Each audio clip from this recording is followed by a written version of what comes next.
বিশাল বিশাল ডেকচিতে রান্না হচ্ছে 1 লক্ষ লোকের খাবার।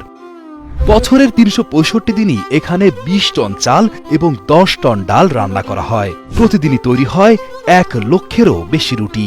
100-রও বেশি শিখ বাবুর্চিকে সহায়তা এবং মন্দিরের লঙ্গরখানা পরিচালনার জন্য প্রতিদিন কাজ করেন 1000-এরও বেশি স্বেচ্ছাসেবী।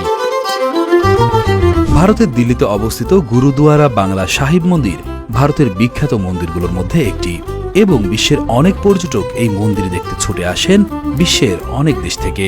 আর এই মন্দিরের অনেকগুলো বিশেষত্বর মাঝে একটি হচ্ছে একসাথে 1 লক্ষ মানুষকে খাওয়াতে পারেন এই মন্দিরের বাবুর্চিরা, যে ঘটনা বিশ্বে বেশ আলোচিত।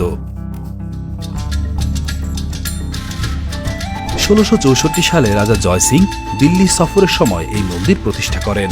সে সময় দিল্লি কলেরা ও গুটি বসন্ত মহামারীতে জর্জরিত ছিল। প্রচলিত আছে এই মন্দিরের কুয়া থেকে পানি ব্যবহার করে তারা সেই মহামারী থেকে রক্ষা পেয়েছিল। আর এরপর থেকে এই মন্দিরের নাম জায়গায় জায়গায় বেশ পরিচিত হয়ে পড়ে। ধর্মীয় সেবা ছাড়াও গুরুদুয়ারা সাহিব মন্দিরটি বেশ সুনাম কুড়িয়েছে তাদের অতিথি আপ্যায়নের কারণে। মন্দিরে আসা প্রতিটি মানুষকেই তারা বিনামূল্যে বিতরণ করে খাবার, যার সংখ্যাটা 1000 নয়, পৌঁছে গেছে লাখেও। আর এসব খাবার রান্না করেন মন্দিরের রান্নার দায়িত্বে থাকা কিছু শিখ বাবুর্চিরা। এই মন্দিরটি সাধারণত ভোর 4:30-এ খোলা হয় এবং রাত 9:30 পর্যন্ত যে কেউ আসতে পারেন এই মন্দিরে। রাত 9টায় সবাইকে দেওয়া হয় এই খাবার। এই মন্দিরে সবাইকে খাবার হিসেবে দেওয়া হয় মূলত নিরামিষ জাতীয় খাবার। এছাড়াও দেওয়া হয় ডাল, রুটি এবং সুস্বাদু ক্ষীর। আর এসব খাবার তৈরিতে কাজ করেন প্রায় 100-এর বেশি বাবুর্চি। এখন প্রশ্ন আসতে পারে, এই মন্দিরে একসাথে এত খাবার পরিবেশনের জন্য যে অর্থ ব্যয় হয়, এত টাকা বা অনুদান কোথা থেকে আসে? উত্তরটা হচ্ছে দর্শনার্থীরাই এই খাবারের টাকার অনুদানের মূল উৎস।